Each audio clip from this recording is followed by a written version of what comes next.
Donc voilà, dernière partie, hein, donc ça concerne le TP que je vous ai donné. En fait, je vous ai demandé de subdiviser ce réseau-là en plusieurs sous-réseaux. Donc ce réseau-là, c'est 194. De puissance quelque chose, ça veut dire que si votre A est égal à 0, donc ça sera 194.1.0.0 sur 16. Si votre A est égal à 1, ça va être 194.2.0.0 slash 15. Si votre A est égal à A2, ça sera 194.4.0.0 sur 14. Et ainsi de suite. Donc vous allez voir votre numéro, vous allez faire modulo 6 et vous allez obtenir votre A. Et donc en gros, je vous ai fait le nécessaire en fait. Ici, je vous ai donné le réseau. Donc c'est celui-là. Donc j'ai pris 2 routeurs, hein, donc j'ai rajouté des ports série ici pour pouvoir utiliser ça, et même 3 routeurs du coup. Donc on considère que ça c'est l'internet, et là vous avez 2 serveurs. Donc vous avez un serveur HTTP, hein, donc si vous mettez l'adresse que vous avez ici qui s'affiche, donc 40.40.40.1, non pas .1, .2, hein, comme vous voyez au-dessus là-bas, vous allez tomber sur la page HTTP de ce serveur. Donc il faut faire sur le navigateur http ou bien https 40.40.40.2, et à ce moment-là vous allez tomber sur la page d'accueil de ce serveur web. Et de ce côté-là, 40.3, 40.40.40.3, là vous avez un serveur FTP. Donc sur ce serveur-là FTP, hein, donc j'ai évidemment activé le service FTP, et donc là vous avez 2 utilisateurs. Vous avez Cisco avec un mot de passe qui est Cisco, et vous voyez là read write et modifier, etc. Vous avez tous les droits. Alors que là vous avez uniquement, je pense, les droits de lecture, lister le répertoire et read, read et list. Là vous avez read, write, donc modifier les fichiers, delete, supprimer les fichiers, rename les fichiers et lister les fichiers. Mais donc ça dépend ce que vous allez utiliser quand vous allez vous connecter. Donc si vous dites, si vous donnez Cisco comme nom d'utilisateur, le mot de passe est Cisco, à ce moment-là vous avez tous les droits. Sinon, si vous êtes anonymous, hein, le mot de passe est telecom2, t2@exemple.fr. À ce moment-là vous avez uniquement le droit de lire et de lister le répertoire. Donc évidemment j'ai configuré les routeurs ici pour qu'il assure le routage. Donc vous n'avez pas à rajouter les routes, hein, tout a été configuré. Ici j'ai configuré, ici j'ai configuré. Donc ici et là vous n'êtes même pas obligé de donner les adresses. Ici vous êtes obligé de donner l'adresse, hein. Donc là il faut donner l'adresse du réseau C, hein. Donc il faut dire il faut configurer cette interface avec une adresse appartenant au réseau C.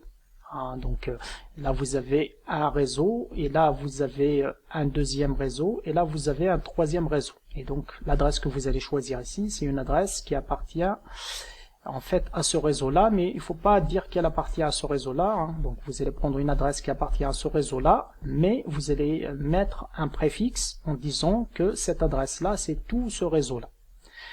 Pourquoi? Parce que de cette manière-là, ce routeur-là, dès qu'il voit une adresse de destination qui appartient à ce réseau-là, il va l'envoyer sur cette interface. En ce qui concerne cette autre interface, vous n'êtes pas obligé de la configurer, ne mettez rien du tout. Ça marchera, je l'ai déjà fait, hein. Donc j'ai fait le routage ici en disant que dès que j'ai un message qui est envoyé à n'importe quelle machine, ben, je l'envoie sur cette adresse-là. Pas sur cette adresse-là, puisque je ne la connais pas, donc j'ai dit il faut l'envoyer sur l'interface série. Pour atteindre n'importe quelle adresse dans l'internet, dans le monde, il faut envoyer sur celle-là. Et donc il restera ces 2 réseaux-là, comme ils sont directement connectés, le routeur saura les router. Donc j'ai dit pour le routage tout a été fait, donc il vous reste juste à subdiviser et donc à configurer. Donc vous prenez tout le temps la plus grande adresse de machine, c'est pas la plus grande adresse, c'est pas l'adresse de diffusion, vous prenez celle qui est l'adresse de diffusion -1, donc la plus grande adresse dans le réseau, et vous allez l'attribuer à l'interface du routeur. Donc ici la plus grande, la plus grande, la plus grande et la plus grande. Ici, je l'ai déjà fait, je pense. Hein. Donc ici, je pense que si vous mettez ici, vous avez déjà l'adresse. Hein. Donc vous voyez bien, j'ai mis 192.168, hein, donc c'est celle-là. Ici aussi, je l'ai fait. Hein. Donc vous, il vous reste uniquement les sous-réseaux ici. Hein, les sous-réseaux de l'entreprise X. Hein. Et donc cette interface, cette interface, cette interface, et ainsi de suite. Donc là, vous voyez bien que là, j'ai utilisé VLAN 1, VLAN 2 et VLAN 3. Hein. Donc là, ça veut dire que sur le routeur, tac, ça veut dire que sur le routeur, j'ai utilisé, hein, ça c'est VLAN 1.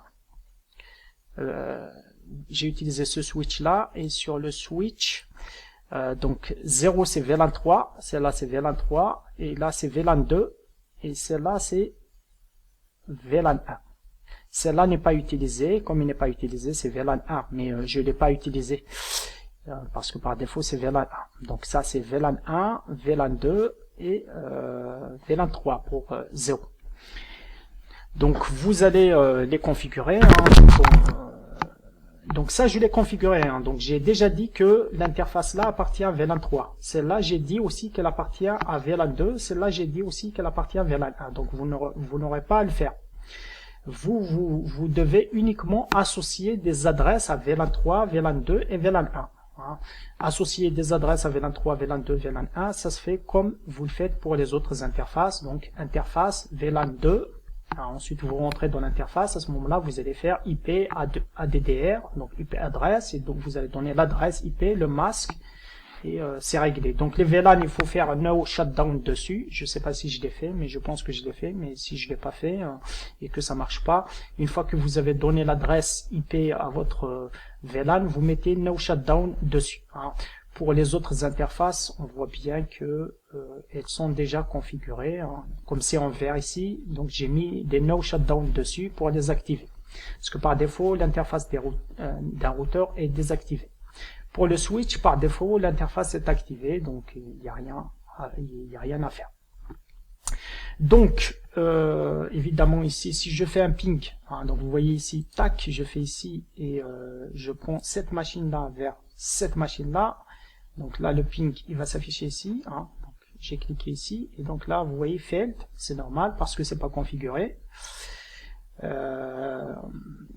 Si je fais, par contre, entre là et là, normalement, ça devait marcher, mais le problème, c'est qu'il n'y a pas d'adresse, et donc c'est pour ça que ça marche pas. Hein, j'ai pas encore configuré ça. Et donc, il n'y a rien qui marche pour le moment. Là, le seul truc, c'est entre là et là, ça marche, hein, parce que les deux là, elles sont configurées. Donc, je peux faire un ping de là à là, et successful, hein, vous voyez bien. Et de là à là, je peux évidemment accéder au serveur FTP, par exemple, à partir de cette machine-là. À partir de cette machine-là, je vais dans Desktop, commande prompt, et là, je peux faire FTP. FTP, l'adresse c'est 40.40.40.3. Hein. Et donc là, il me demande, hein, donc si je mets Cisco, il me demande le mot de passe, c'est Cisco. Et donc là, je suis rentré, et là, il choisit Passif Mode. Hein, donc, et donc, je peux lister, je pense. C'est pas ls, c'est dire. En tout cas, vous avez, donc ça, c'est les fichiers qu'il y a sur le serveur FTP, et je pense que vous pourrez afficher la liste des commandes que vous pourrez exécuter en demandant help, delete.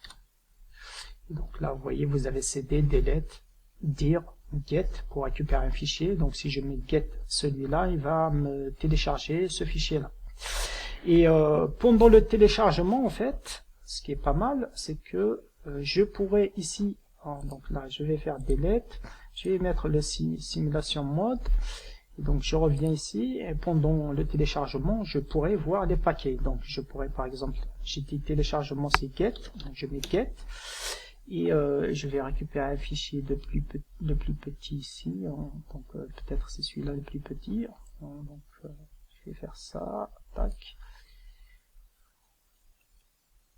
donc copie, et donc je mets paste, il manque n, donc je fais comme ça, n, voilà, et donc là, voilà, le téléchargement il est lancé, hein, donc je pourrais, tac, tac, Tout ça, c'est des paquets FTP et je pourrais consulter. Je pourrais voir exactement qu'est-ce qu'il y a dans ces paquets-là. Par exemple, dans le premier paquet, hein, donc je pourrais voir qu'est-ce qu'il a mis dedans. Hein. Donc, couche 4 et couche 7. Hein. Donc, peut-être ici. Donc, couche 7. Donc, bon, il écrit pas trop, mais vous voyez bien que je peux suivre l'échange jusqu'à ce que tout soit téléchargé. Donc, comme ça, donc là j'ai mis un mode temps réel. À ce moment-là, il va finir le téléchargement. Ça prend du temps. Hein. Donc là, il est en train de télécharger. Une fois qu'il a téléchargé, ensuite il va revenir à la connexion de contrôle pour dire bon, téléchargement est fini. Donc là, vous voyez, transfert in progress. Après, quand il finira le téléchargement, il va dire que bah, c'est ok, c'est fini, et que je pourrais du coup lancer une autre commande. Là, vous voyez, je peux pas lancer une autre commande. Et vous voyez, ça clignote ici aussi. Donc, bon, là, moi, pour le moment, ça, je laisse tomber. Hein, donc, je vais vous montrer le mien. Donc, le mien où tout marche. Hein, donc, je vais File et je vais ouvrir la solution ici. J'enregistre pas, sinon il va et donc ça c'est le mien. Ah, c'est la même chose que tout à l'heure. Hein, donc c'est le même. Donc là vous voyez ça prend du temps pour que ça s'initialise en fait. Il y a même exécution du spanning tree ou des choses comme ça qui font que vous n'avez pas immédiatement la connexion. Évidemment, si je teste mon ping de là à n'importe où, ça marchera pas. Hein. In progress, failed, c'est normal. Parce que, bon, voilà, maintenant c'est vert. Maintenant je pourrais tester. Donc j'ai le ping de là à là. Donc la première fois, parfois, il fait failed. Hein. Quand il fait la première fois failed, vous refaites une deuxième fois. Hein. Et donc là, vous avez successful. Hein. Et donc maintenant, à partir de là, tous les autres, normalement, c'est successful. Hein. Ensuite, ben, je pourrais faire entre n'importe et n'importe. Hein. Là et là. Hein. Il progresse peut-être la première fois, donc il fait failed. Après, tac, dès qu'il a ARP, à ce moment-là, ça devient des successful. Donc tout est connecté, hein, donc et même il faut savoir que de là vers le switch, comme le switch il a une adresse, donc ça va être successful. Hein, donc je refais, hein, tac, vers A. Donc là apparemment il y a un problème. Tac, successful. Voilà, ok. Donc là c'est bon, c'est réglé. Donc vous voyez bien que même les switches ils ont leur adresse. Hein. Tac. Donc successful. Hein. Donc tout est connecté. Il n'y a que celui-là qui n'a pas d'adresse. Hein. Tous ces switches là, ils ont des adresses et ils sont accessibles. Ça veut dire que je pourrais les configurer à distance. Hein. Là je n'ai pas configuré le switch pour qu'il soit configurable à distance, mais sinon à partir du moment où vous avez le nécessaire, ça devrait passer. Donc là, moi j'ai choisi A qui est égal à 0 et ça m'a donné tout ça. Et évidemment, comme j'ai dit tout à l'heure, hein, à partir de la machine, évidemment, je pourrais me connecter soit en FTP sur celui-là, soit en HTTP sur celui-là. Donc je fais Web Browser. Et je mets ici HTTP ou HTTPS, pareil, 40.40.40.2. Et hop, j'ai le site. Hein, donc ça c'est en HTTP. Hein. Si j'ai envie de l'avoir en HTTPS, ça marche aussi. Hein. Donc là vous voyez, copyright, je suis en HTTPS. Et donc évidemment ça marche parce que j'ai une connectivité entre cette machine et ce serveur-là.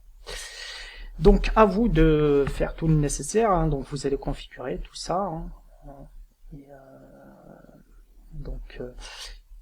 il faut d'abord répondre sur papier. Une fois que vous avez les adresses des différents réseaux, à ce moment-là, vous trouvez la plus grande adresse que vous pourrez associer à une machine, vous la donnez au routeur, la plus petite aux machines, et ensuite vous rajoutez 1 pour donner l'adresse au switch. Alors, pour configurer les adresses des switches, Donc vous faites enable, ensuite configure terminal, ensuite interface VLAN 1, ensuite